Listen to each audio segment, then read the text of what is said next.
हरे कृष्णा कृष्णा कृष्णा हरे हरे, हरे राम राम राम हरे हरे, हरे कृष्णा कृष्णा कृष्णा हरे हरे, हरे राम राम राम हरे हरे, हरे कृष्णा कृष्ण कृष्णा हरे हरे, हरे राम राम राम हरे हरे। असाधु साधुता दायिन्नाति नीचो चतारक हानमुञ्च कदाचिन्मां प्रेम्णा हृदकण्ठयो स्फुरः।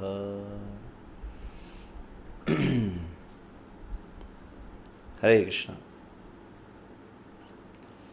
रूपानुग विद्यापीठ द्वारा आयोजित हरिनाम चिंतामणि पाठ्यक्रम के अंतर्गत हम तृतीय अध्याय की चर्चा सत्र को आगे बढ़ाते हैं।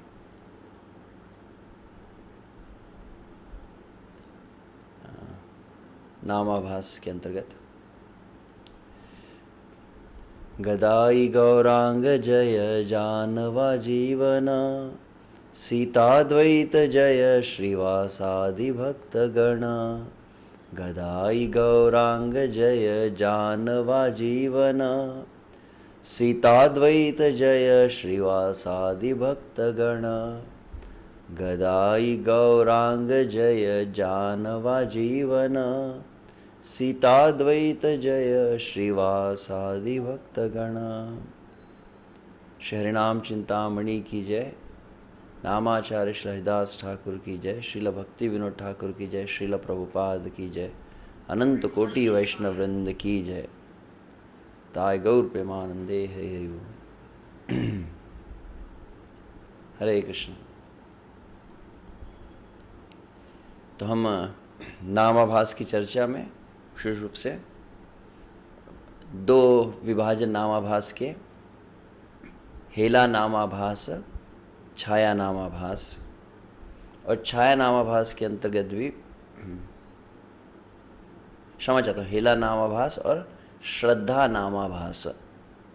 और श्रद्धा नामाभास में फिर दो विभाजन, एक हुआ छाया नामाभास और प्रतिबिंब नामाभास। तो उसको हम श्रवण किए।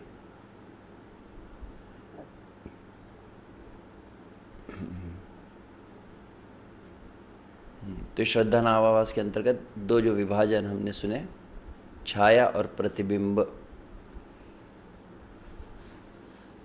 जिसको ही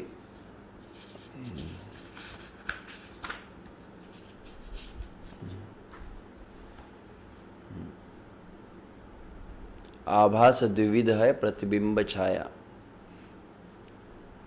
तो आभास का अनुवाद ऐसे जो किया गया, मंद प्रकाश, तो दो प्रकार के हैं उसको।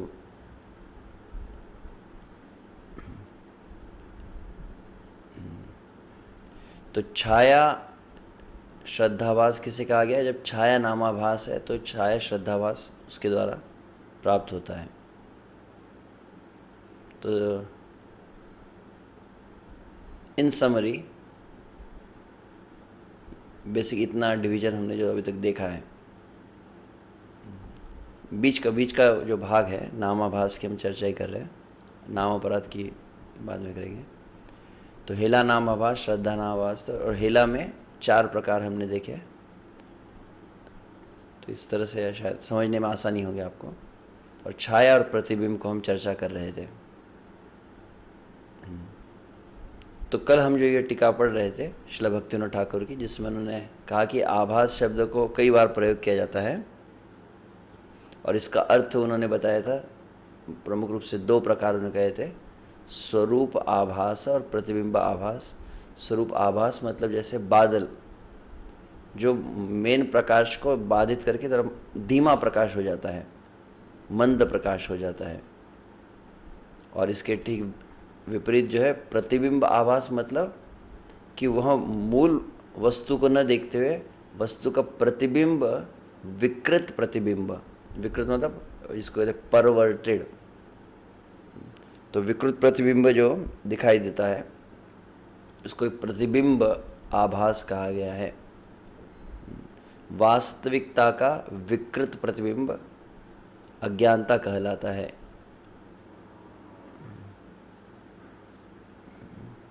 इसलिए प्रतिबिंब आभास जल पर परावर्तित होकर प्रतिबिंब बनाने वाले प्रकाश के समान है। जब यह बादलों या कोहरे से ढक जाता है तब पवित्र नाम रूपी सूर्य केवल हल्का या धीमा ही दिखाई देता है। तो जो हल्का और धीमा प्रकाश है, यह स्थिति जो है जिसको छाया नामाभास कहा गया है। तो छाया नामाभास क्या है? वो अनेक शुभ लाभ लेकर आता है, परंतु यह जो प्रतिबिंब नामाभास है विशेष रूप से कौन सी झील है? तो मायावाद दर्शन। उस झील में जब वह नाम प्रतिबिंबित होता है तो वह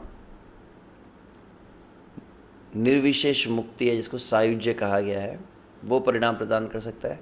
परंतु वह शुद्ध जो प्रेम है, अंतिम लाभ है, वह प्रतिबिंब के द्वारा प्राप्त नहीं होता है।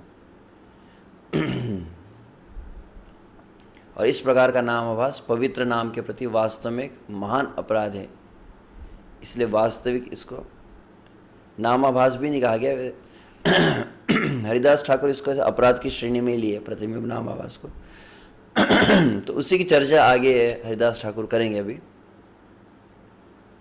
केवल छाया नामाभास से कई नामाभास बोलिया, हाँ ये भी हम चर्चा कर चुके थे।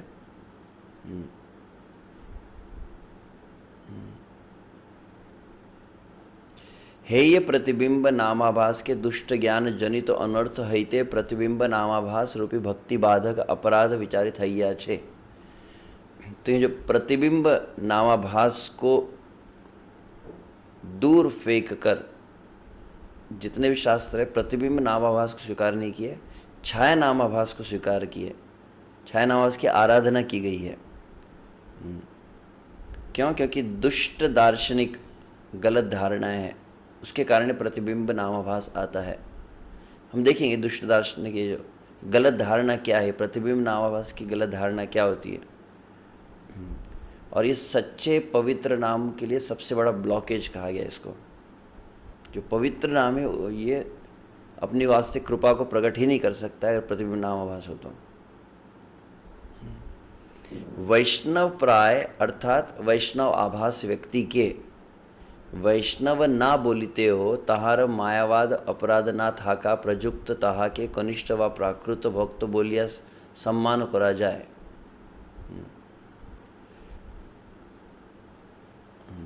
एक कनिष्ठ भक्त जो मायावाद दर्शन का अनुसरण करने का अपराध नहीं करता तो कनिष्ठ भक्त है।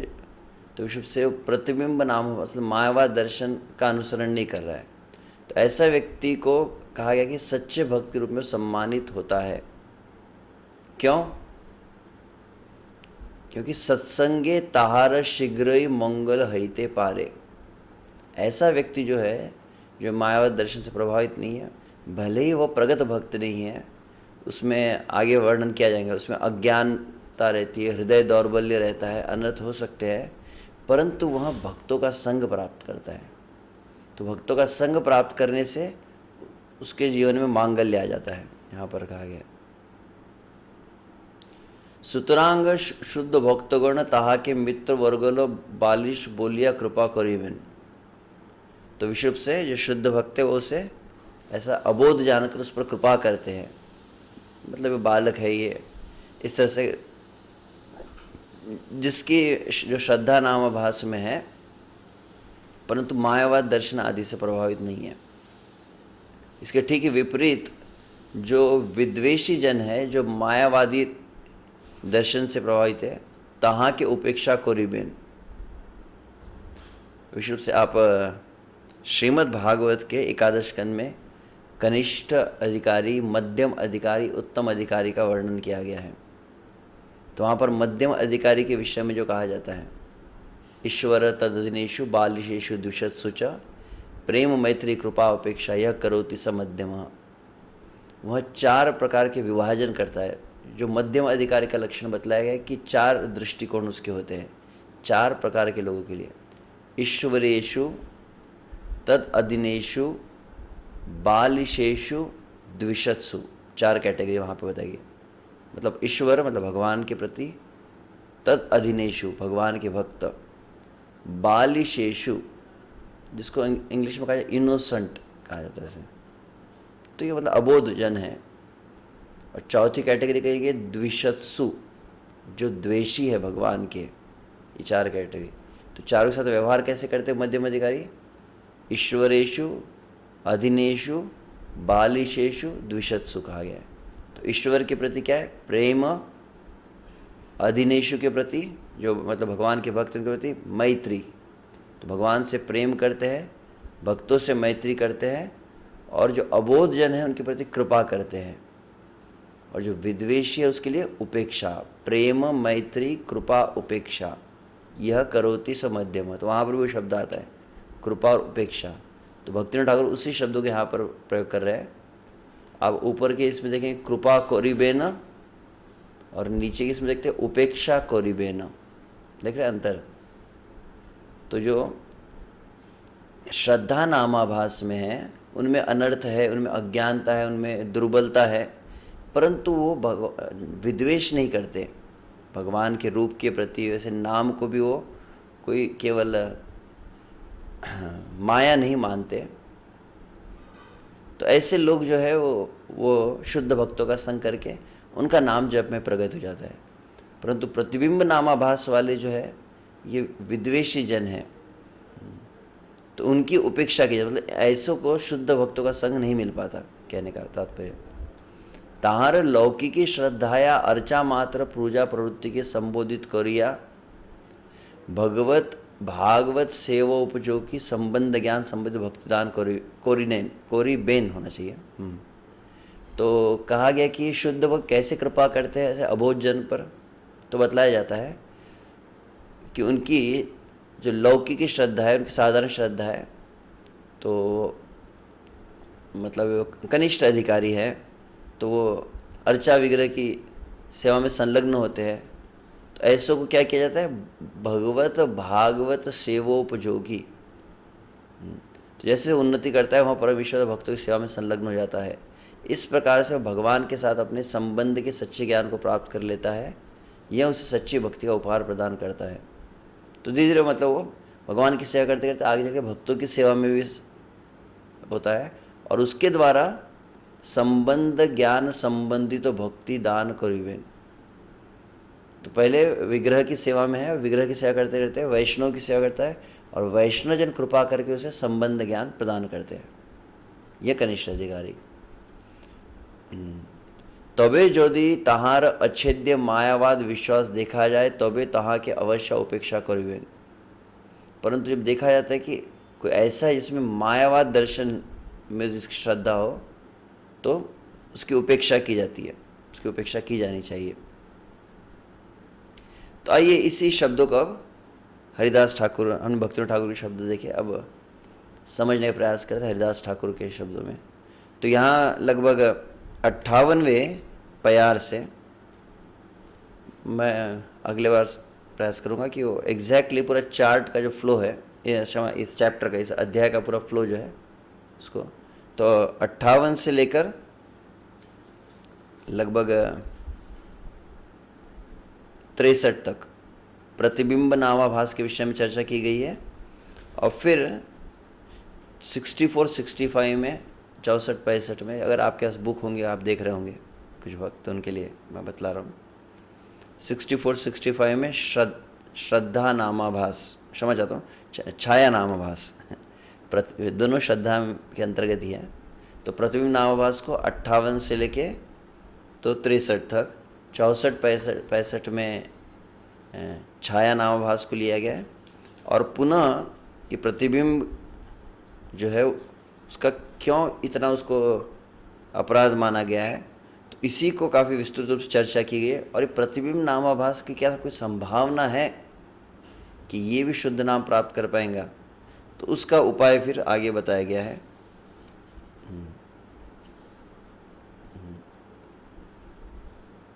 तो लगभग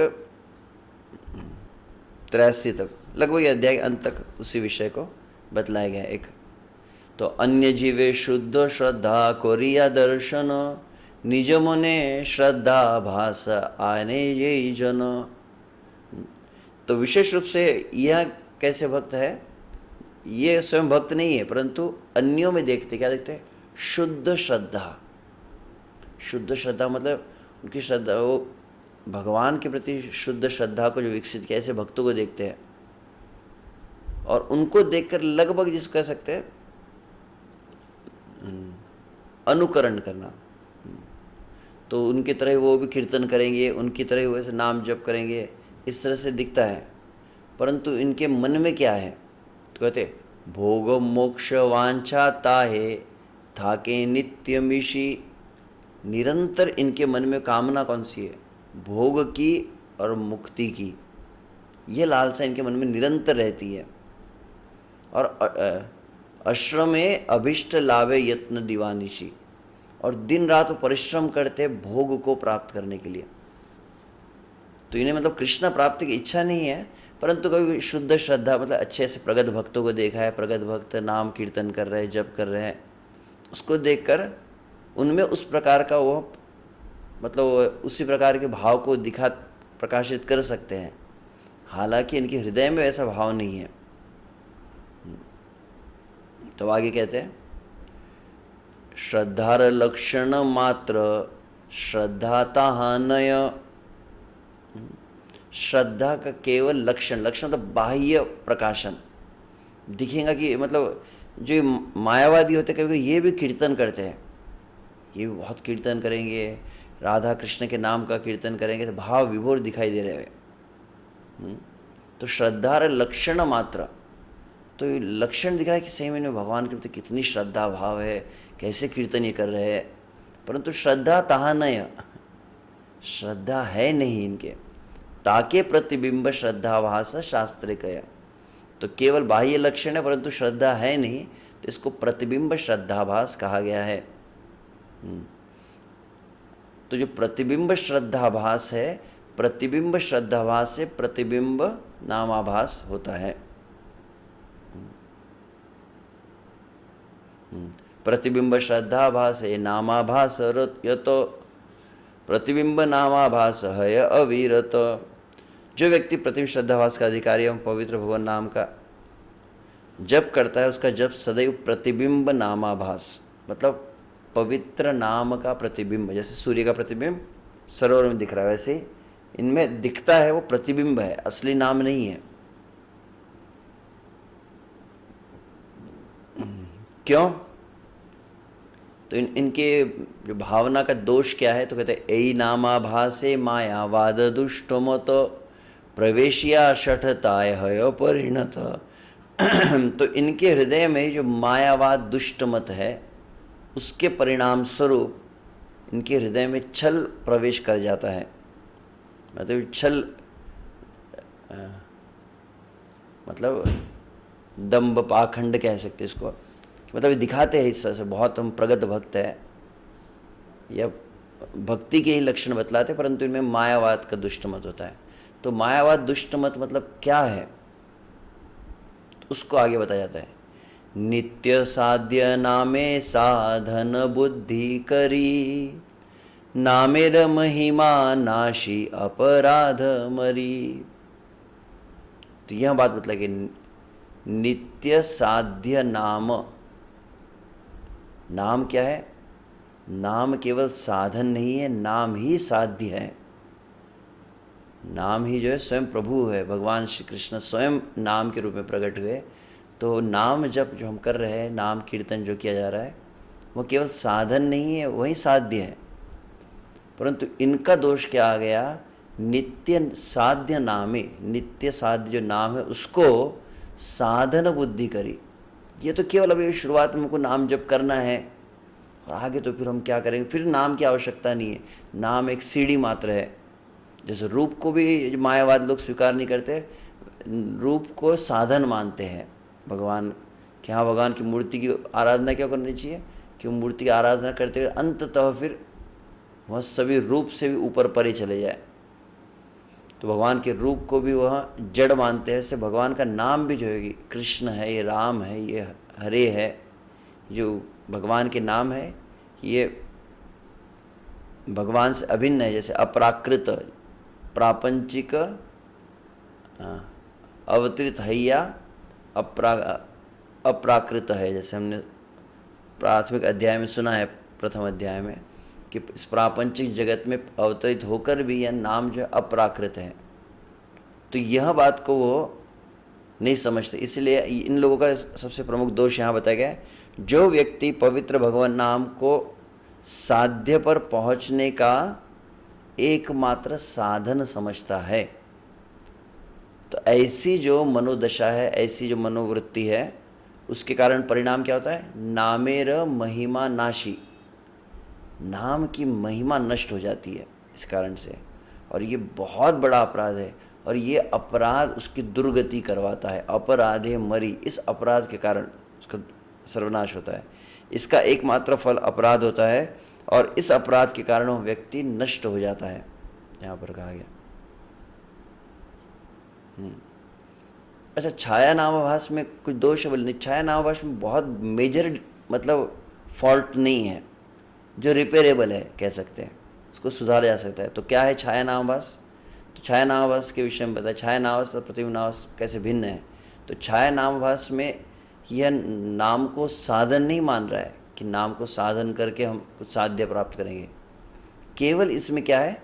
तो छाया नामाभास से मात्र हय तो अज्ञान, हृदय दौर्बल्य हैते अनर्थ विधान।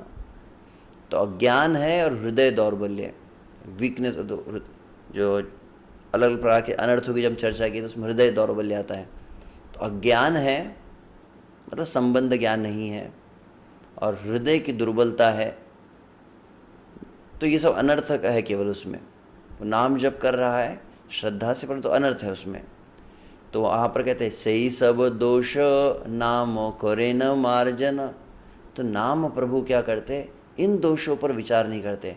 यह दोष अगर है आप में, कौन से? अज्ञान है, हृदय दौर्बल्यता है, तो यह अगर रहे और आप क्या कर रहे हैं? नाम जप कर रहे हैं, नाम कीर्तन कर रहे हैं, तो ये नाम ही इन समस्त दोषों को मार्जन कर देता है, शुद्ध कर देता है। प्रतिबिंब नामाभास दोषेर वर्धन। अंतर क्या है देखिए अब, छाया नामाभास और प्रतिबिंब नामाभास का और एक अंतर।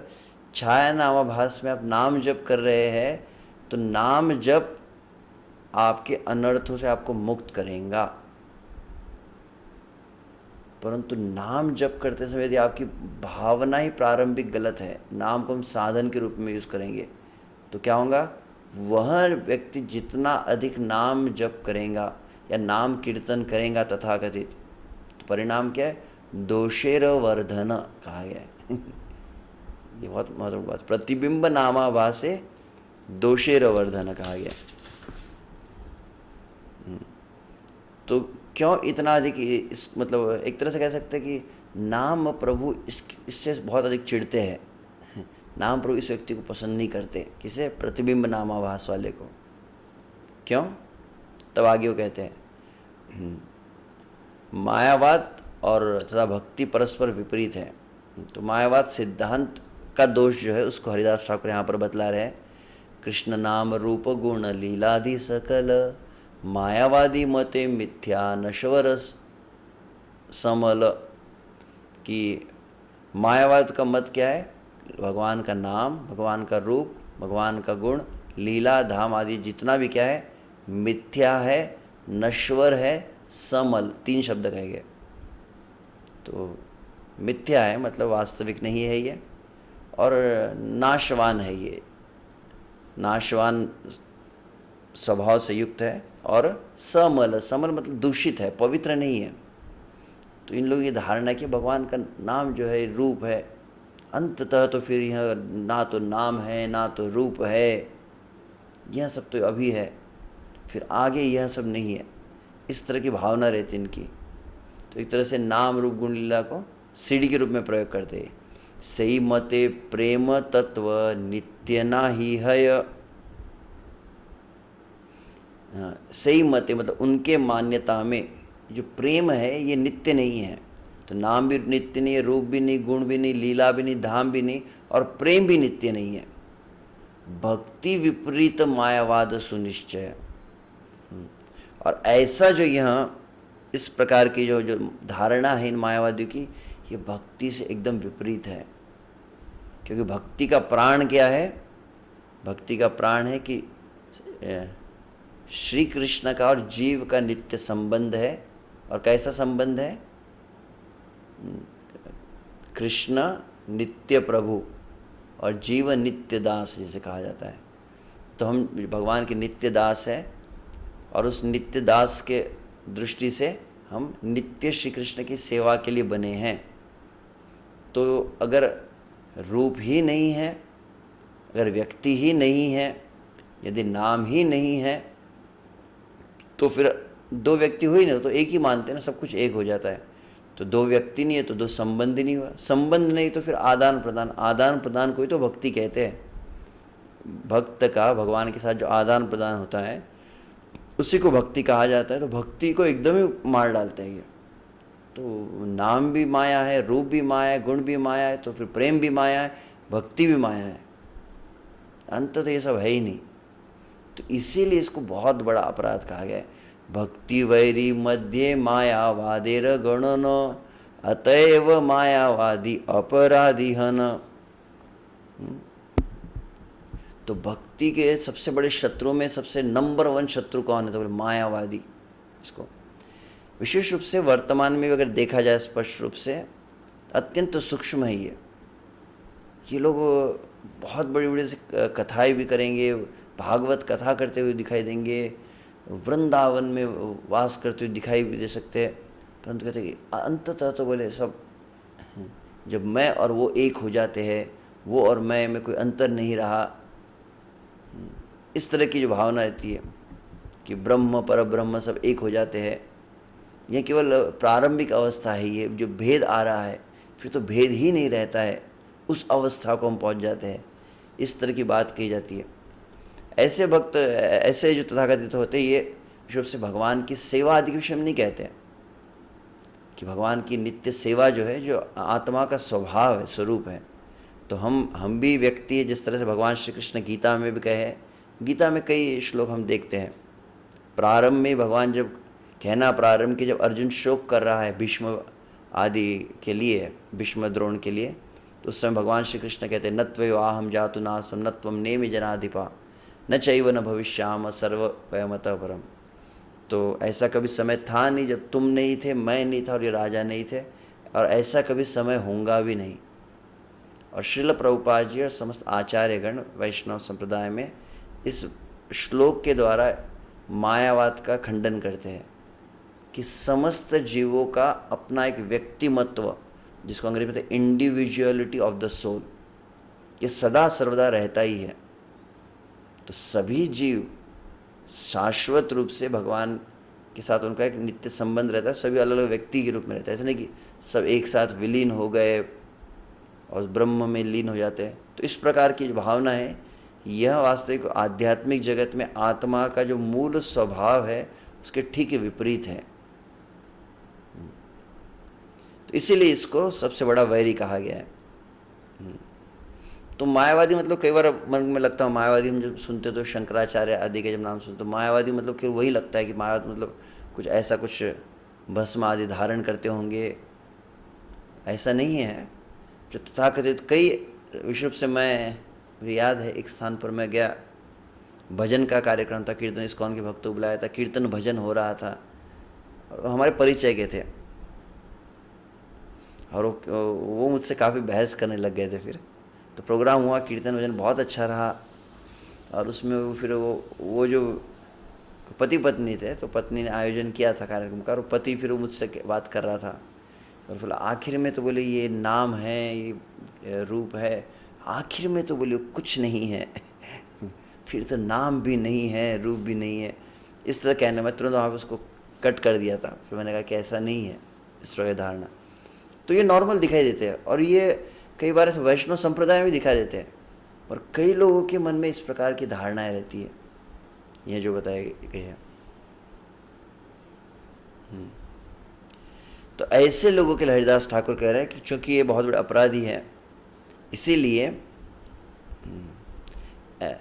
भगवान का नाम वास्तविक कहते हुए प्रतीत हो सकते, परंतु वास्तविक ये कभी भगवान का नाम इनके पास आता भी नहीं है।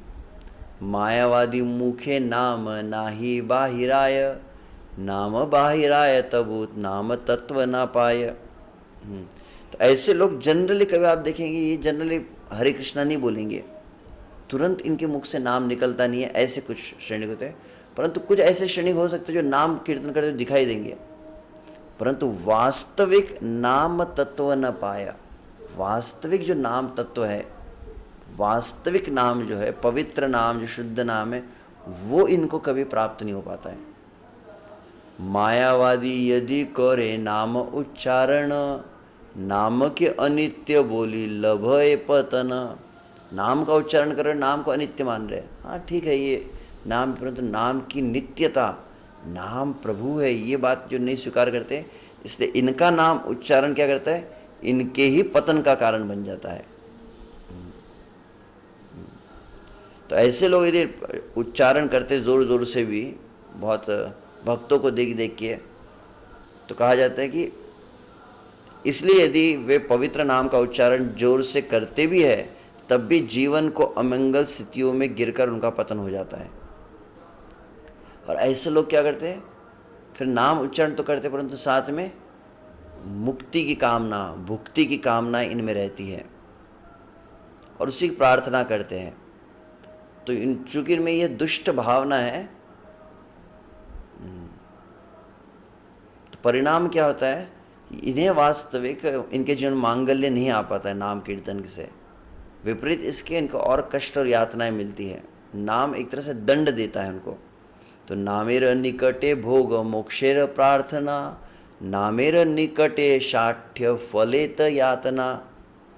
तो नाम के निकट में, मतलब नाम के द्वारा वह भुक्ति और मुक्ति की, भोग मोक्ष, भुक्ति मुक्ति की प्रार्थनाएं करते हैं।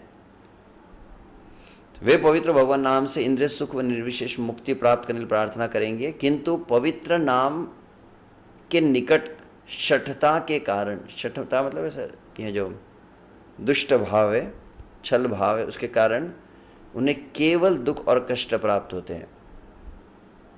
तो ऐसे लोग जो है, ये इनका कभी मतलब इनके जीवन में मांगल्य नहीं आता है। तो पहली बात, इस तरह के लोग नाम को लेते नहीं हैं, और नाम ले भी रहे तो नाम के द्वारा वो कुछ संसारिक भोग चाहते या मुक्ति चाहते हैं, नाम को नहीं चाहते। नाम के द्वारा चाहते हैं, नाम को नहीं चाहते, एक विशेष बात है। तो इसीलिए इनका कभी उद्धार हो सकता है। तो फिर कोई होप है कि नहीं, इनके लिए कोई उम्मीद है? तो बोले है। कैसे उम्मीद है, कब दूर होता है? तबे यदि मायावादी भुक्ति मुक्ति आश, छाड़िया करे नाम है कृष्ण दास। तो संसार के भोगों की और मुक्ति की इच्छाओं को जब त्यागेंगे ये, और त्याग कर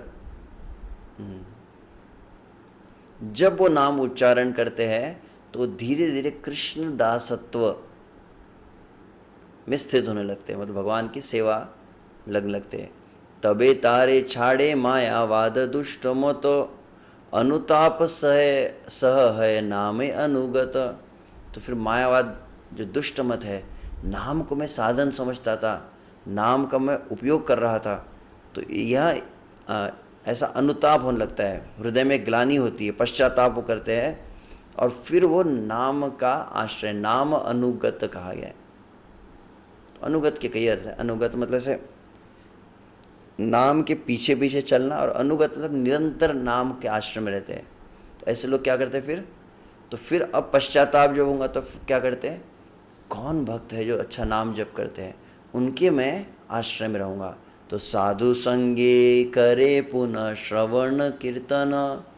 तो जो नाम का आश्रय लिए, नाम संबंध को, इसको कहा जाता है, ऐसे परम पूज्य सच्चिदानंद स्वामी महाराज कहते संबंध कीर्तन, when you get connected with the holy name. तो संबंध कीर्तन में जो स्थित हो चुका है, ऐसे भक्तों के सानिध्य में वो पुनः जब श्रवण कीर्तन करता है, तो क्या होता है, सुसंबंध ज्ञान तबे उदय तत्क्षण। तो संबंध ज्ञान जो है, जिसके हम पूर्व चर्चा किए, यह उदित होता है साधु संगति में। और फिर क्या करता है वो, अविश्रांत नाम करे, फिर वो निरंतर नाम लेने लगता है, हरे कृष्ण कृष्ण कृष्ण हरे हरे, हरे राम राम राम हरे। निरंतर नाम कीर्तन होता है। तो क्रम देख रहे हैं, पहले वह भुक्ति मुक्ति की आशा को छोड़ा है। दूसरी बात, वह ये मायावाद दर्शन को छोड़कर पश्चाताप की भावना है। मैंने नाम के प्रति अपराध किया है, तो पश्चाताप की भावना है। और भक्तों के संग में वो श्रवण कीर्तन कर रहा है। भक्तों के संग में जब श्रवण कीर्तन होता है, भक्तों के मुख से नाम की महिमा को सुनता है। नाम के साथ हमारा संबंध जो है नित्य, भगवान के रूप के साथ, भगवान के नाम के साथ, इसको समझ लेता है। तो जब वो संबंध उदित होने लगता है, तो फिर निरंतर नाम लेना प्रारंभ करता है। और निरंतर जब नाम लेना प्रारंभ करे, तो फिर परिणाम क्या होता है, पड़े चक्षु जल कहा गया। नाम कृपा पाए चित्त होइल सरल। तो पवित्र नाम का जप करते हुए थकेगा नहीं, अविश्रांत। तो विश्रांत मतलब विश्राम होता है, अविश्रांत मतलब बिना थके वो नाम करता है। और बिना थके जब नाम होता है, तो फिर नेत्रों से अश्रु आने लगते हैं, और फिर नाम प्रसन्न हो जाता है। तो नाम कृपा करता है उस पर, और उसका हृदय फिर सरल हो जाता है। इस तरह से उपाय बताया गया उनके लिए। पुनः हरिदास ठाकुर यहाँ थोड़ा मायावादियों के विषय में चर्चा करते हुए कह रहे हैं, कृष्ण रूप कृष्ण दास है जीवेर स्वभाव, मायावाद अनित्य कल्पित बोले सब, हेन मायावाद नाम अपराध गणी, मायावाद है सर्व विपदे रखानी। अंतिम शब्द बहुत महत्वपूर्ण है। तो पुनः वही बात बताएगी कि ये मायावाद क्या करते हैं, रूप को, कृष्ण जीव का स्वभाव क्या है, कृष्ण की दास्यता, ये सबको अनित्य है, ये सब काल्पनिक बात है, ये अनित्य है। भगवान की दास्यता, भगवान की सेवा, ये सेवा क्या है, सेवा बोले प्रारंभ में करनी पड़ती है। फिर तो बोली सेवा ये मतलब प्रारंभिक लोगों के लिए सेवा करना, ये कीर्तन जोर जोर से करना, फिर तो कीर्तन की नहीं, सेवा की कोई आवश्यकता नहीं। जब हम मतलब उसमें पूर्णतः लीन हो गए, तो ये अनित्य समझते, काल्पनिक समझते इन बातों को। तो यह सबसे बड़े अपराधी गए जाते हैं। और इस प्रकार की भावना जिनकी रहती है, उनके लिए क्या कहा जा रहा है, मायावाद है सर्व विपदेर खानी। जितनी विपदाएं है, उसकी मूल जड़ क्या है, खान क्या है, वह है ये मायावाद विचार। तो ऐसे लोगों के लिए, फिर ऐसे लोगों के साथ नाम प्रभु कैसा व्यवहार करते हैं,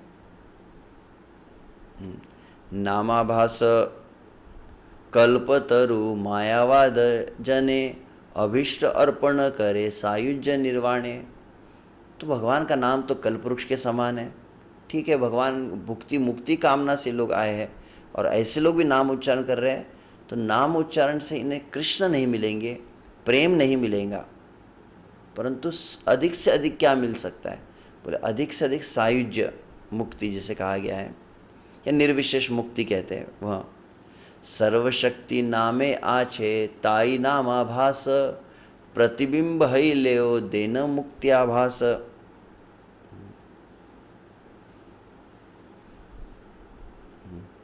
तो प्रतिबिंब नामाभास में जब ये नाम परिवर्तित हो गया है, तो यह नाम जो है मुक्ति आभास को प्रदान करता है। यहाँ पर है पंचविध मुक्ति मध्य सायुज्य आभास, भव क्लेश नाशे मात्र फले सर्वनाश। अच्छा। तो मुक्ति नहीं, वास्तव में मुक्ति आभास कहा गया है, या सायुज्य आभास शब्द है। मतलब मुक्ति जैसा है, परंतु मुक्ति नहीं है। तो भव क्लेश नाशे मात्र कहा गया, ये केवल जो है कि कुछ कष्ट जो है, भौतिक जगत कुछ कष्ट दूर हो जाते हैं। फले सर्वनाश, तथापि अंत में सब कुछ नष्ट हो जाता है। वास्तविक इन्हें मुक्ति भी नहीं मिलती है। मायार मोहित, अच्छा,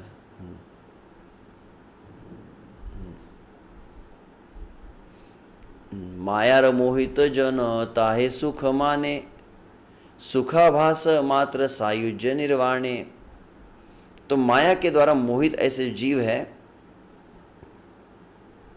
तो वो नाम कीर्तन कर रहे, कुछ उनका कष्ट दूर हो गए, तो ये माया में मतलब इस संसार में उनके कष्ट दूर हो रहे, इस संसार में कुछ कुछ प्राप्त हो रहा है, भोग आदि, तो इसी को सुख मानते, इसी में प्रसन्न हो जाते हैं। ताहे सुख माने, सुखाभास मात्र सायुज्य निर्वाणे। और केवल सुखाभास उनको प्राप्त होता है। सच्चिदानंद सेवा परम निवृत्ति, सायुज्य ना पाए कबू हत कृष्ण स्मृति। तो वास्तविक सर्वज्ञ परम पुरुषोत्तम भगवान श्री कृष्ण की सेवा यह सर्वोच्च परम सुख है। सेवा परम निवृत्ति, सबसे श्रेष्ठ सुख, आनंद, सबसे सच्चिदानंदमय, परम सच्चिदानंद में जो सुख है वो कौन सा है? कृष्ण की सेवा। तो सायुज्य,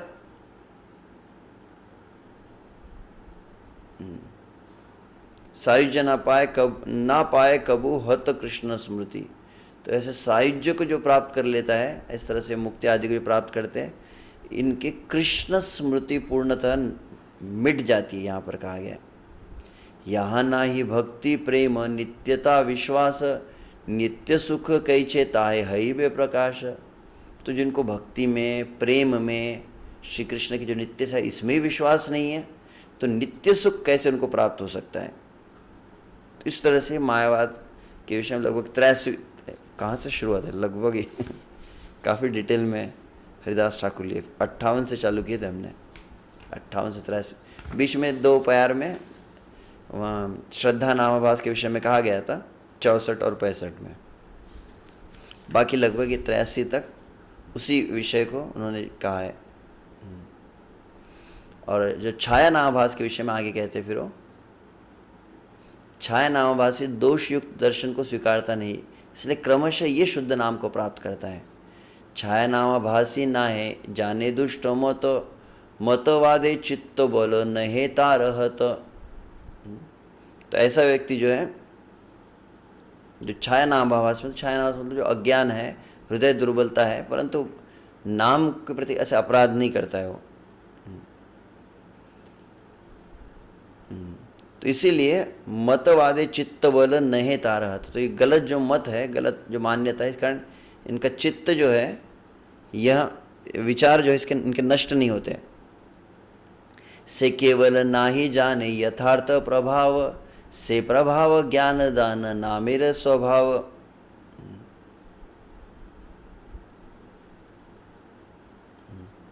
से केवल ना ही जाने यथार्थ, जो नाम का जो यथार्थ प्रभाव है इसको जानता नहीं है।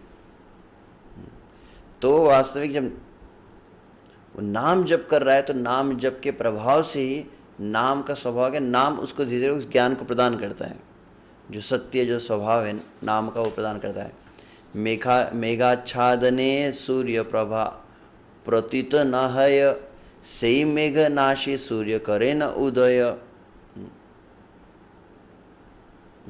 तो मेघाच्छादने, जब बादलों से आच्छादित हो गया तो सूर्य प्रभा प्रतीत न है, तो सूर्य के प्रकाश की अनुभूति नहीं हो पाती है। तो से मेघनाशी सूर्य करे न उदय, तो जब बादल नष्ट हो जाते तो सूर्य उदित हो जाता है। उसी भांति छाया नामाभासी धन्य सद्गुरु प्रभावे, अल्पदिने नाम प्रेम अनायास पावे। तो बहुत सुंदर बात है यहाँ पे, अंतिम जो प्यारी सत्य शिवा है। छाया नामाभासी की विशेषता क्या है? इसके जीवन में सद्गुरु आ जाते हैं।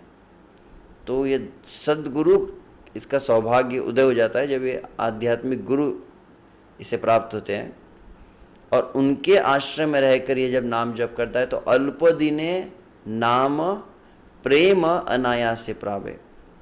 तो नाम के प्रति जो है प्रेम को प्राप्त करने लगता है, यह नाम उनको उसको अच्छा लगने लगता है और ये नाम जप करता है। ऐसा व्यक्ति फिर, तो इसीलिए विश्व से यहाँ पर हरिदास ठाकुर सतर्क करना चाहते हैं। तो ये 2 प्रकार के, जो क्योंकि हम जब नाम जप करते, नाम कीर्तन करते, तो कई लोग हमको ऐसे दिखेंगे। यहाँ तक कि कहा जाए तो कई लोग आजकल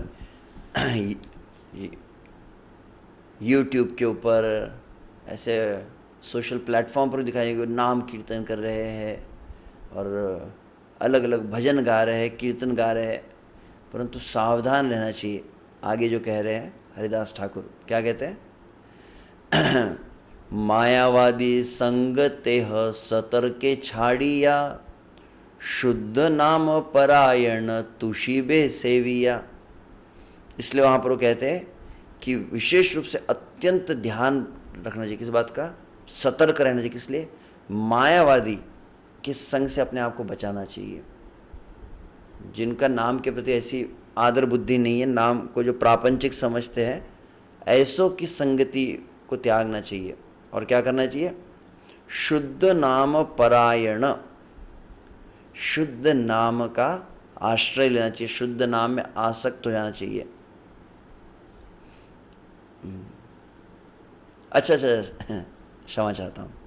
तो मायावादी संगे तेह सतर्क छाड़े, तो मायावादी को संग नहीं करना है, किसका संग करना है? तो कहते जो शुद्ध नाम परायण जो भक्त है, उनको सेवा के द्वारा संतुष्ट करना। क्षमा चाहता हूँ, अर्थ जो है शुद्ध नाम परायण तुषिबे सेविया जो कहा गया। तो तुषि मतलब तुष्ट करना, और सेविया तो सेवा के द्वारा तुष्ट करना है। किन्हें? जो नाम परायण, जो नाम में आसक्त भक्त है, नाम के प्रति जिनकी आसक्ति है, नाम ही जिनका जीवन है, ऐसे भक्त जो है, ऐसे भक्तों की सेवा करनी चाहिए। तो जो श्रद्धा छाया नाम भास में उसने क्या करना चाहिए? मायावादियों का संग से त्यागना चाहिए।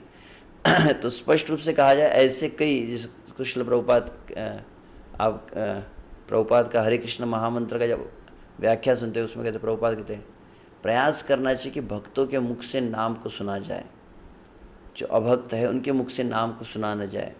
उसकी भांति है जैसे दूध को सर्प ने स्पर्श कर दिया है। तो वैसे ही मायावादी लोग भी कीर्तन आदि कर सकते हैं। तो ध्यान रखना चाहिए कि जो नाम उच्चारण हो रहा है, नाम उच्चारण करने वाले की किस प्रकार की धारणा है नाम के प्रति। यदि आप नाम के प्रति प्रेम विकसित करना चाहते हैं तो you have to be little bit discriminative कह सकते हैं। आपको थोड़ा डिस्क्रिमिनेशन करना पड़ेगा कि किनके द्वारा कीर्तन को सुना जाए। तो ऐसे संग को त्याग के जो शुद्ध नाम को ले रहे हैं, जिनको जो नाम को ही नाम, शुद्ध नाम के अंतर्गत विषय से जो नाम के प्रति आसक्त हैं, नाम नामी की अभिन्नता को जो स्वीकार किए और नाम परायण है, मतलब नाम की सेवा कर रहे हैं, नाम के प्रचार में लगे हुए हैं, ऐसे भक्तों की सेवा करनी चाहिए। ये शब्द को आप अंडरलाइन कर सकते, बहुत महत्वपूर्ण है यहाँ पे। तुषिबे सेविया जो कहा गया है, उनकी सेवा की जाए और सेवा करके उनको प्रसन्न किया जाए। यही तो तुम्हारा आज्ञा श्री कृष्ण चैतन्य, सही आज्ञा जय पाले सही जीव धन्य। हे चैतन्य महाप्रभु, वास्तविक मैं नहीं कह रहा हूँ, ये तो आपकी आज्ञा है। आप इस प्रकार से बतलाते हैं। किन्हें बतलाते हैं? जैसे हमने प्रारंभ में, इस अध्याय के प्रारंभ में सुना था, आपको ये स्मरण होगा, इस अध्याय में या दूसरे अध्याय में, जहाँ पर श्री चैतन्य महाप्रभु कुलीन ग्राम के वासियों को कहते हैं कि भक्तों की सेवा करो और नाम कीर्तन करो, वहाँ बतलाया है।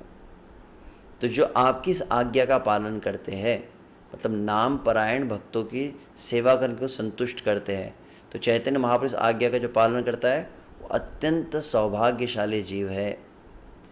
जेन पाले तव आज्ञा से ही जीव छार, कोटि जन्म की छूते ही नाहवे उद्धार। जो श्री चैतन्य महाप्रभु की आज्ञा कलिकाल में पालन नहीं करता है, करोड़ों जन्म में भी उसका उद्धार नहीं हो सकता है। कुसंग छाड़िया प्रभु राख तव पाय, तव पाद पद्म बिना ना देखी उपाय। तो इसीलिए हे प्रभु,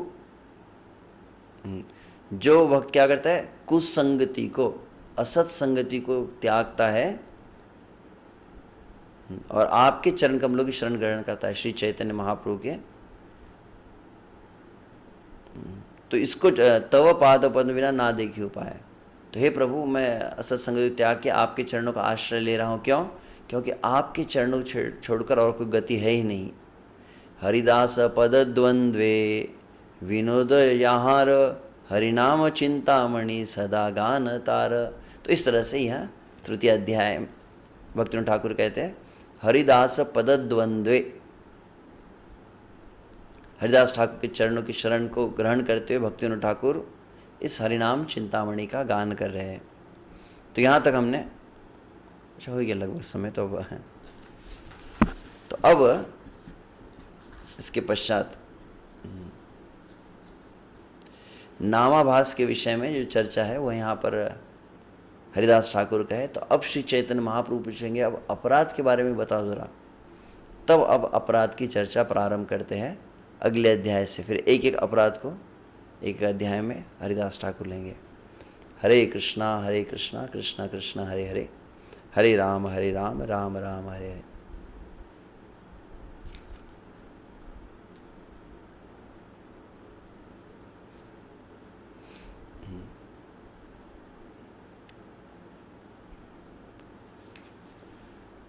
तो यहाँ तक किसी कोई टीका टिप्पणी थी?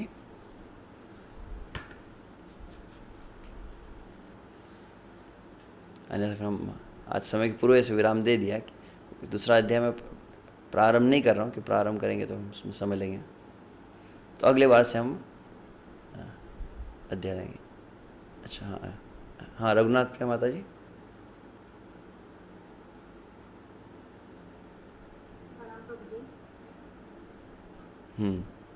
हरे कृष्ण। बहुत ही सुंदर हो रहा है प्रभु जी पूरा, और आप इतना व्यस्त रहते हुए भी हम प्रयास कर रहे हैं हमको पढ़ाने के लिए, इसके लिए धन्यवाद। हमने देखा है मायापुर में थे तभी भी आप इतना प्रयास कर रहे थे हमको क्लास लेने के लिए। प्रभु जी आज जो कहा ना आपने, कनिष्ठ जिसको केवल साधारण श्रद्धा है वह पहले अर्चा विग्रह की आराधना में संलग्न होता है, ऐसे यहाँ पर है। तो प्रभु जी हमारे यहाँ तो ब्राह्मण दीक्षा होने के बाद, हरिनाम दीक्षा के बाद ब्राह्मण दीक्षा, फिर जाके वो पुजारी सेवा करते हैं। तो वो कनिष्ठ कैसे है? आप श्रीमद् भागवत एकादश स्कंद में दिया गया है ये। तो क्या श्लोक है? अर्चाया हरये। एक मिनट, श्रीमद् भागवतम स्कंद 11 में आता है ये। Just a minute.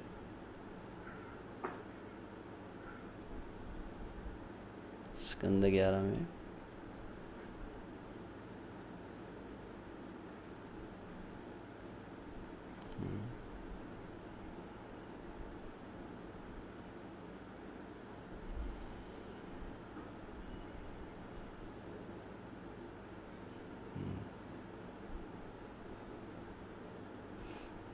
तो मुझे वो श्लोक एग्जैक्ट में जहाँ पर कहा गया कि विशुभ से कनिष्ठ का अर्थ जो कहा जाता है, ऐसा नहीं कि अर्चा विग्रह की सेवा करने वाले सभी कनिष्ठ होते, यह अर्थ नहीं होता है। कनिष्ठ अधिकारी के जो परिभाषा दी गई है, आप श्रीमद् भागवत के 11वें स्कंद में कनिष्ठ मध्यम उत्तम का जब देखेंगे, जिनकी केवल जो हरि को केवल अर्चा विग्रह में ही देखते हैं, अन्यों में नहीं देखते हैं, मतलब भक्तों में, अन्य जीवों में जो नहीं देखते, केवल हरि कहाँ पर है तो मंदिर में है, और मंदिर में श्री विग्रह में है।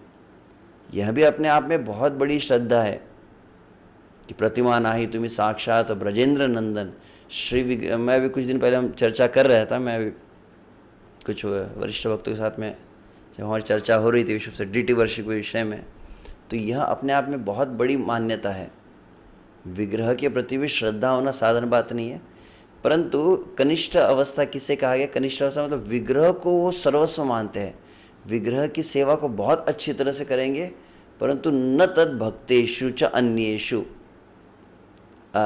श्रद्धया हरये। जहाँ तक मुझे स्मरण, कुछ मैं वर्ड मिस कर रहा हूँ, तो श्रद्धा कहाँ पर है? हरि अर्चा में है, परंतु न तद भक्तेषु च अन्येषु। वैसी श्रद्धा भक्तों में नहीं है, वैसी श्रद्धा अन्यों के प्रति नहीं है। हरि सर्वत्र है, समस्त जीवों में हृदय में वास करते, यह उसे इस बात को अधिक मान्यता नहीं है उसके मन में, तो इसलिए उसको कनिष्ठ अधिकारी कहा गया। ये पहली बात। अब अलग से भी कभी हमारे एक सेमिनार हम करते हो पांचरात्रि की विधि के ऊपर, तो हालांकि विग्रह मतलब कनिष्ठ अधिकारी विग्रह की सेवा करता है, इसका अर्थ यह नहीं होता कि सभी विग्रह की सेवा करने वाले कनिष्ठ अधिकारी हैं। मध्यम अधिकारी भी विग्रह की सेवा करते, उत्तम अधिकारी भी विग्रह की सेवा करते, श्री चैतन्य महाप्रभु भी विग्रह की सेवा करते, रघुनाथ दास गोस्वामी विग्रह की सेवा करते, रूप गोस्वामी भी राधा गोविंद जी की सेवा करते हैं, जीव गोस्वामी राधा दामोदर की सेवा करते हैं। तो सभी भगवान के विग्रह की सेवा करने वाले कनिष्ठ नहीं होते हैं, परंतु कनिष्ठ केवल विग्रह की सेवा करता है, अर्थ ऐसा होता है। क्योंकि कई बार हम ये शब्द को जो प्रयोग करते हैं ना, कुछ लोगों के मन में क्या होता है, ये डीटी वर्शिप किसके लिए बोला, कनिष्ठ अधिकारी के लिए प्रचार जो करता है वो उत्तम अधिकारी हुआ। और फिर विग्रह को मतलब एक तरह से वो एक निकृष्ट सेवा को मान्यता दी जाती है। परंतु मैं परम पूज्य श्री भक्ति चैतन्य स्वामी महाराज जी से सुन रहा था, जब उन्होंने एक बार इस बात को बतलाया था, विश्व से मुझे स्मरण है, कई वर्ष पूर्व, लगभग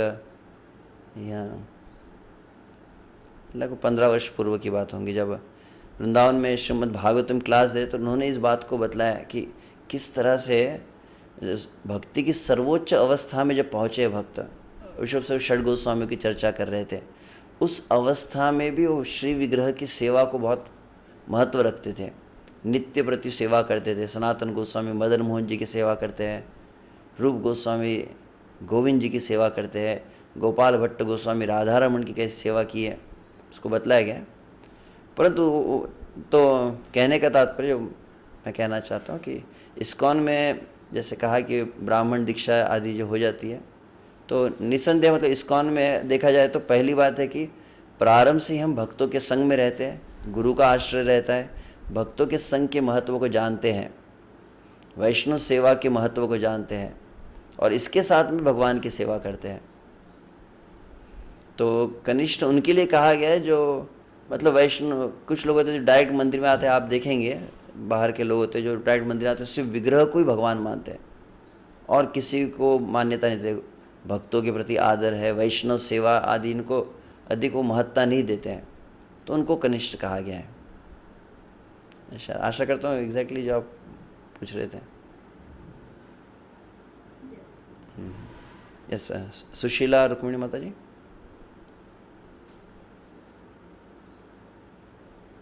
हरे कृष्णा प्रभु जी, प्रणाम। हरे कृष्णा। हाँ प्रभु जी, मेरा यही सवाल है कि अब आप हरिनाम चिंतामणि हमारा क्लास का ही नाम है और हम सीख भी रहे हरिनाम के ऊपर ही।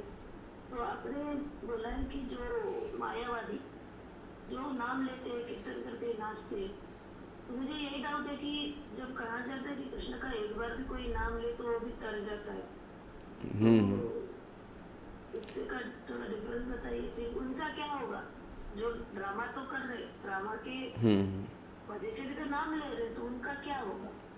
वही बताया गया ना यहाँ पर। तो नाम के द्वारा तर जाएंगे, तर जाने शब्द का है ना बहुत अधिक अर्थ होते हैं। नाम के द्वारा उद्धार हो जाता है जो कहा, तो उद्धार के भी अलग लेवल होते हैं। उद्धार का एक लेवल होता है कि उसे अवसर प्राप्त होता है उच्च अवस्था में पहुँचने का, तो वो नाम जब लेते रहते, तो मैं एक बार मुझे कहने दीजिए। तो मतलब विश्व से भक्तों का आश्रय प्राप्त होना, गुरु का आश्रय प्राप्त होना, यह भी उद्धार का एक सोपान होता है।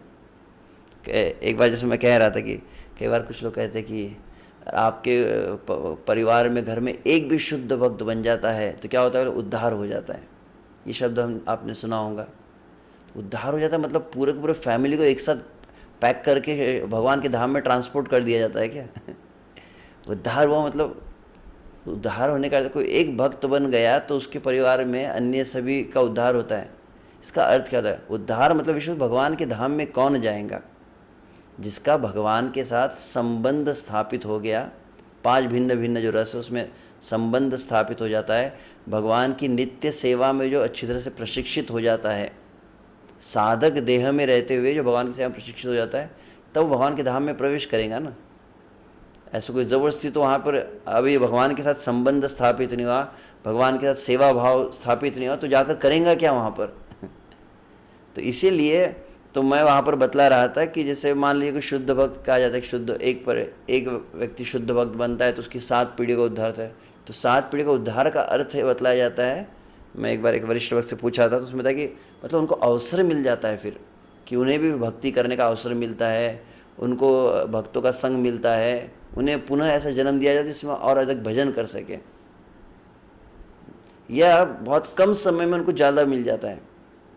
कोई मतलब कोई भक्त है, अगर वो शुद्ध भक्ति में आ गया तो कभी उनके जो परिवार वाले हैं उनको फिर मान लीजिए आप 10 साल में, बहुत अधिक दीर्घ काल में जितना भजन करके जो फल प्राप्त हो, चूँकि वे किसी भक्त से जुड़े हुए हैं तो अल्प काल में ही उनको वह फल प्राप्त हो जाता है। परंतु अंततः देखा जाए तो जीवन की अंतिम अवस्था जो भी आए, जब तक आपका कृष्ण से संबंध नहीं जुड़ जाता है, संबंध की अनुभूति नहीं होगी, सेवा भाव में स्थित नहीं होंगे, तब तक भगवान का धाम कोई वो ज़बरदस्ती सभी को वहाँ पे घुसा दिया जाए ऐसा तो कोई स्थान है नहीं। वो तो वहाँ पे कौन जाएगा जिसका भगवान के साथ संबंध बनेगा। तो ये मायावादी लोग संबंध ही तो नहीं चाहते हैं ना।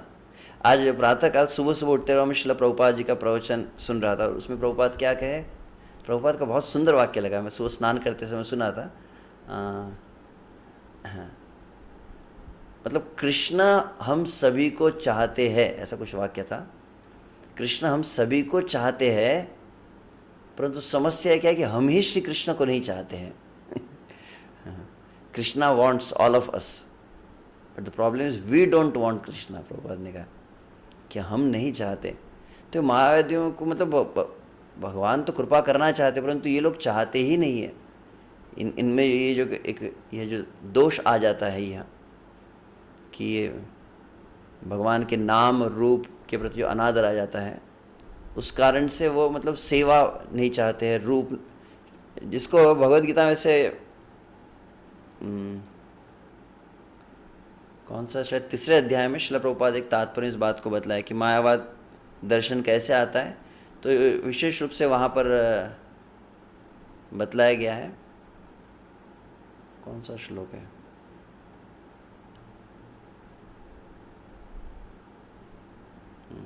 मैं देख रहा था जहाँ तक मुझे स्मरण में, मयि सर्वाणि कर्माणि संन्यास्य अध्यात्म चेतसा अन्याशी निर्मो भूत्वा युद्धेषु। एक श्लोक है 3-4 अध्याय में जहाँ पर विशेष रूप से मुझे वो जो पॉइंट जो है कि मायावाद दर्शन कैसे आए, तो वहाँ पर कहा जाता है इस संसार में जिन जीवों को क्या होता है, रूप के प्रति, भगवान रूप है, संबंध है, इसके प्रति कटु अनुभव आ जाता है कि संबंध, इस संसार में संबंध बनाए तो क्या हुआ, दुख प्राप्त हुआ। इस संसार में किसी के रूप से प्रेम किया तो क्या हुआ, दुख प्राप्त हुआ। रूप दुख का कारण है, संबंध दुख का कारण है, संबंध के आदान प्रदान दुख का कारण है। तो ऐसे लोग फिर क्या विचार करते हैं, नहीं थी, संबंध ही नहीं चाहिए, कोई रूप नहीं चाहिए, कोई नाम नहीं चाहिए। तो इस तरह की जो भावना है, तो वो भगवान के नाम, भगवान के रूप और संबंध को भी नकारने लगते हैं। इसके द्वारा मायावाद का निर्माण होता है। तो आई डोंट नो, आपका जो प्रश्न था, तो जहाँ तक मैं जो बात कहना चाहता था कि तो मायावादियों को भी, जैसे यहाँ पर ऑलरेडी हरिदास ठाकुर ने कहा है, पहली बात कि वो उस मायावाद दर्शन को, मतलब नाम अनित्य है, रूप अनित्य है, ऐसी भावना को त्याग कर हृदय में पश्चाताप होना चाहिए, भक्तों का संग करना चाहिए। तो भक्तों के संग से उद्धार हो सकता है उनका भी। और एक प्रश्न है आपका? यस प्रभु जी, कल के बारे में एक प्रश्न था मेरा। कल हम चर्चा कर रहे थे, तो एक माता जी ने क्वेश्चन किया था कि यही मतलब महामंत्र यही जपना चाहिए कि कोई और जपना चाहिए। तो आपने विश्लेषण दिया था चैतन्य महाप्रभु का अवतार नाम अवतार है और हरिनाम लेने के लिए उनका जन्म हुआ है। तो जब चैतन्य चरितामृत पढ़ते हैं तब मैंने पढ़ा है कि महाप्रभु ने जो महाराष्ट्र के संत तुकाराम है, आपको मराठी आती है प्रभु जी? हाँ आती। तो महाराष्ट्र के जो संत है, संत तुकाराम, तो उन्होंने भी कहा है कि जो उनके गुरु है केशव चैतन्य, राघव चैतन्य, हाँ, केशव चैतन्य, राघव चैतन्य सांगितले खुण मालिकेची बाबाजी आपुले सांगितले नाम मंत्र दिला राम कृष्ण हरी। महाप्रभु ने राम कृष्ण हरि ये मंत्र दिया है। और जो भी ये संप्रदाय है, वारकरी संप्रदाय, तो वारकरी संप्रदाय में यही मंत्र जपा जाता है, राम कृष्ण हरि। हम्म। तो मेरा सवाल आपको यही था कि हरे हरे कृष्ण महामंत्र अगर चैतन्य महाप्रभु देते तो राम कृष्ण हरि ये मंत्र महाराज को दिया है, तो इसके पीछे का क्या लॉजिक होगा?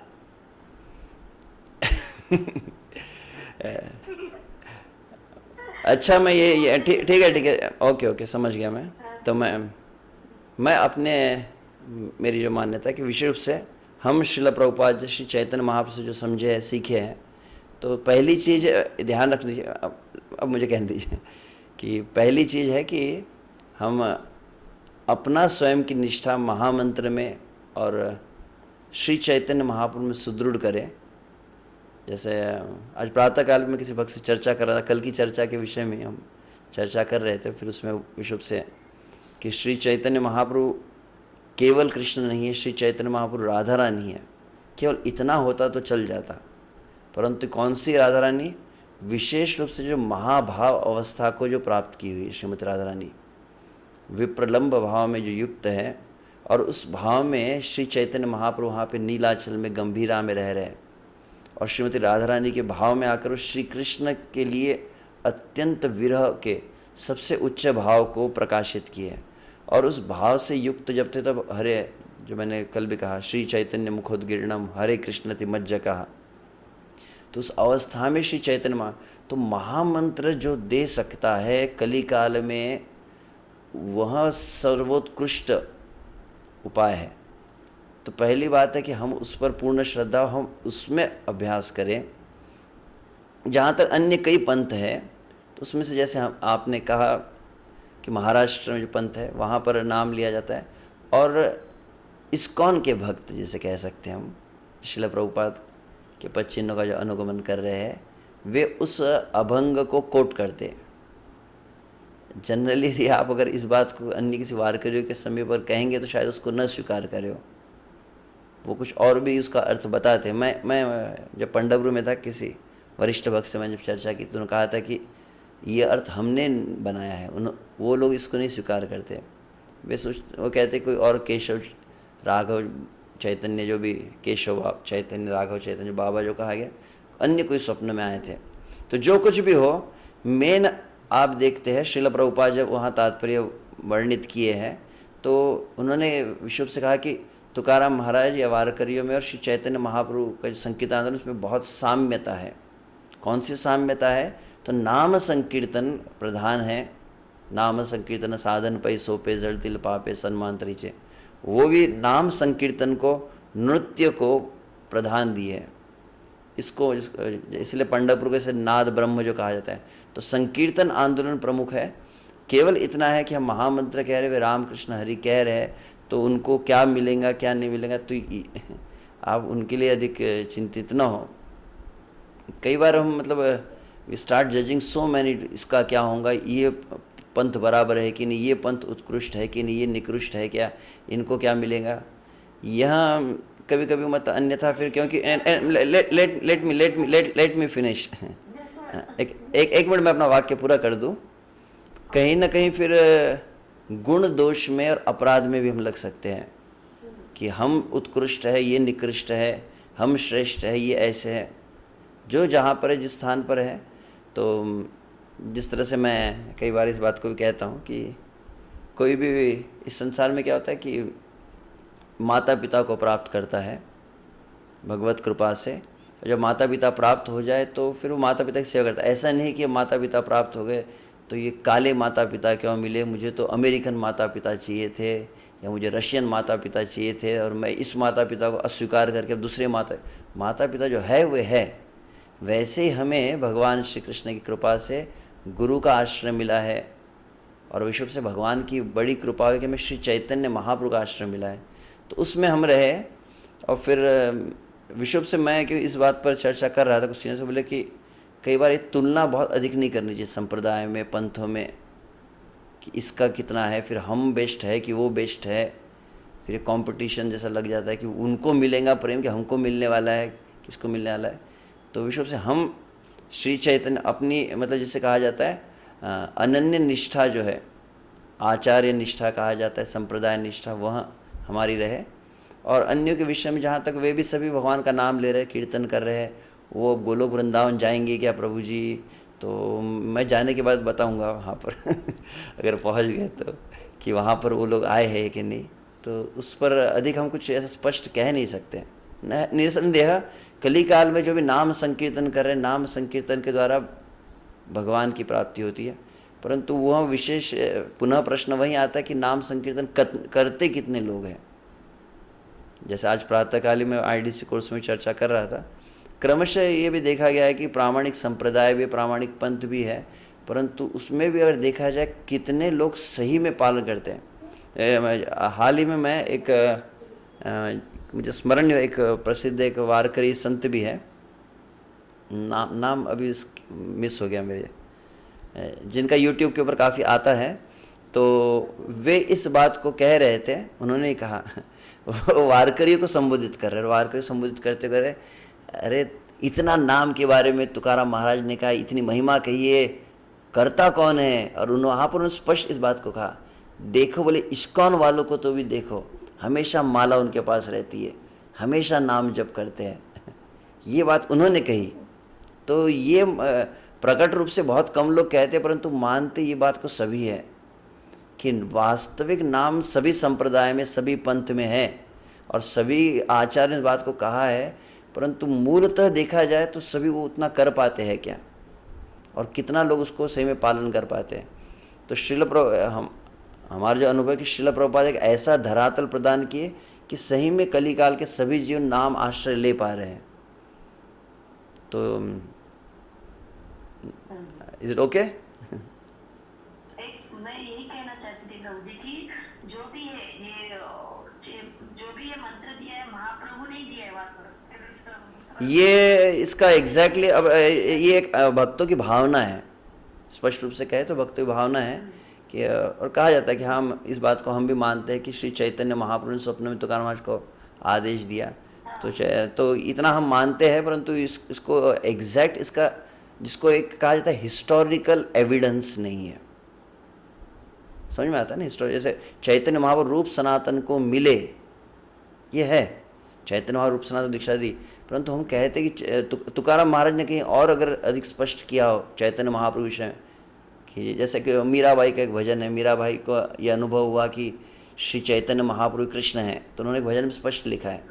तो ऐसा स्पष्ट उल्लेख कोई अगर तुकाराम महाराज किए होते तो और अधिक स्पष्ट होता। तो इसलिए इस पर फिर क्योंकि वाद विवाद या तर्क भी हो सकता है, तो भक्तों की भावना है, हम मानते हैं इस बात को कि श्री चैतन्य महाप्रभु से ही लोकनाथ महाराज भी तो उनके जो हमारे चैतन्य महाप्रभु के जो बड़े भाई थे उनकी समाधि वहीं पे है पंढरपुर में, तो उनकी भी तो खोज वहीं पे शुरू है। तो मुझे भी भरोसा है कि मैं भी वारकरी पंथ के साथ बहुत मेरा आदान प्रदान होता है प्रोग्राम में इधर-उधर, तो डायरेक्टली इसके ऊपर न कहे, मैं एक बात कह सकता हूँ कि जब वारकरियों में आदान प्रदान होता है तो आप नाम संकीर्तन की महिमा कहिए, हरि नाम लीजिए, सब कहिए, और उसमें स्वयं होकर ऐसा है कि अन्य पंथों में देखा जा रहा है कि स्वयं होकर श्री चैतन्य महाप्रभु के संकीर्तन का एक विशेष आकर्षण है।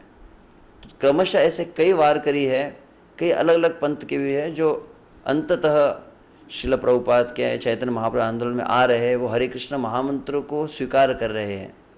तो वो स्वीकार करते तब बात और है, अन्यथा उनको आप कहेंगे कि आपका जो मंत्र ऐसा है या ऐसा, या उनके सामने कुछ बातें कहें जिनसे उनकी श्रद्धा डिस्टर्ब हो या वो उनके मन में कोई नकारात्मक भावना बने, तो थोड़ा सतर्क रहना चाहिए। ठीक है? हरे कृष्ण। माधवी कोई माता जी?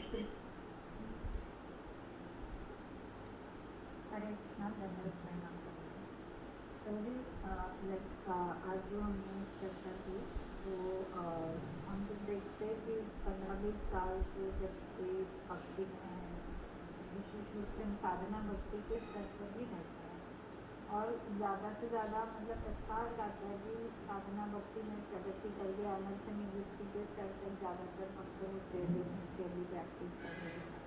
तो अगर क्योंकि उनके नाम में उनकी श्रद्धा रहती है, नाम पर विश्वास रहता है, थियोरेटिकली ये पता भी होता है कि नाम कृष्णा से अभिन्न है करके। तो आज हमने चर्चा की, तो क्या वो सभी ये श्रद्धा नामाभास के जो छाया नामाभास की हमने चर्चा की उस स्तर पर रहते हैं? I just wanted to understand कि हम लोग कौन से स्तर में हैं। तो कह सकते लगभग दोज हु आर जनरली, हम जो नामाभास क्या कहते हैं, तो नामाभास का अर्थ ये कहते हैं कि क्लियरिंग स्टेज कहा जाता है, या नामाभास का एक अर्थ जो हम समझते हैं कि जो those who are sincere and serious in their practice, कि जो बहुत गंभीरता से लगे हुए, प्रामाणिकता से लगे हैं, या फिर सरल भाषा में का जो ध्यानपूर्वक जप करने का प्रयास कर रहे हैं, ऐसा भी कई बार हम कहते हैं। तो और विशेष रूप से जो अपराध से बचने का प्रयास कर रहे हैं, तो वे हम कह सकते हैं श्रद्धा नामाभास में है। तो उसके लिए सबसे पहली बात, जितना मैं समझा हूँ, जो सीखा हूँ, कि सबसे अधिक आवश्यक बात यह भी है कि नाम अपराध को अच्छी तरह समझे, क्योंकि हमको लगता है हम श्रद्धा आभास में कि नाम अपराध में है। जो नाम अपराध को अच्छी तरह समझ जाते हैं, नाम अपराध से हम सही में बचने का प्रयास कर रहे हैं क्या, तो प्रामाणिक जो प्रयास जो अपराध से बचने का होता है, भले ही उसमें अनर्थ है, भले ही वो हृदय दौर्बल्यता है, परंतु अगर प्रयास रहता है अपराधों से बचने का, तो फिर उसे हम कह सकते हैं कि नामाभास में है। और मैंने एक जो बात कही, वो पॉइंट मुझे बार बार मतलब वो मुझे स्मरण रहा, जहाँ तुमने स्मरण में जैव धर्म में पढ़ा था कि अपराध की परिभाषा उन्होंने जो दी थी, भक्तिविनोद ठाकुर वहाँ पर कहे थे कि अपराध मतलब कि यहाँ पर भी जो कहा गया है, जो प्रतिबिंब नामाभास में भी बात जो कही गई थी कि वह नाम को साधन मानते हैं। तो उसी प्रकार से विशुभ से जो नाम के प्रति अनादर का भाव रहता है, फिर नाम को जो प्रदान करने वाले गुरु वैष्णव, उनके प्रति अनादर का भाव, गुरु के प्रति। तो ऐसे जो 10 नाम अपराध में आप देखते हैं, 10 नाम अपराध मतलब और कुछ नहीं है, जो नाम प्रभु है, जो हरिनाम है, उनके प्रति अलग अलग प्रकार से जो गलत व्यवहार होता है, जिसके द्वारा हरिनाम प्रभु रुष्ट हो जाते हैं। तो जो मेरी समझ है जितनी, कि अधिकांशतः जो भक्त बहुत दीर्घ काल से है, तो क्या वो श्रद्धा छाया नामाभास में है या नाम अपराध में है, तो निर्भर करता है विशुभ से कि how much careful they are, मैं कह सकता हूँ। अगर वो बहुत ही ऐसे अधिकांश भक्त भी पाए जा सकते जो एक यांत्रिक रूप से नाम जब हर रोज करते, परंतु बहुत अधिक विचार इस पर करते नहीं है कि अपराध होता क्या है। विशुभ से मैं जब पढ़ने लगा, जब हरिनाम चिंतामणि को, और हरिनाम चिंतामणि प्रत्येक अपराध के विषय में जब जिस तरह से बताया है, तो उसको जब हम पढ़ते समझने लगे, तो फिर विशेष रूप से देखा जाता है कहीं न कहीं सूक्ष्म रूप से या स्थूल रूप से हमसे अपराध होते रहते ही है। जिस तरह से चैतन्य चरितामृत में कविराज गोस्वामी भी आदि लीला में कहते हैं कि बहुत अधिक नाम जप करने के बाद भी तबु नाह बहे अश्रुधार, कि बहुत नाम उच्चारण के पश्चात भी अश्रु नहीं आ रहे, कुछ विशिष्ट लक्षण या परिवर्तन अनुभव नहीं हो रहा है भक्ति में। मतलब नाम जब एक मोनोटोनस बस हो गया कि हर रोज कर रहे हैं नाम जप, but you don't feel a change. मतलब चेंज मतलब एक तो अर्थ प्रवृत्ति भी होता है, और चेंज मतलब अनर्थ निवृत्ति भी होता है। तो अर्थ प्रवृत्ति मतलब कि भक्ति के अलग अलग जो भगवान के प्रति रुचि है, आकर्षण है, आसक्ति है, भाव है, इसको विकसित करना, ये अर्थ प्रवृत्ति हुई।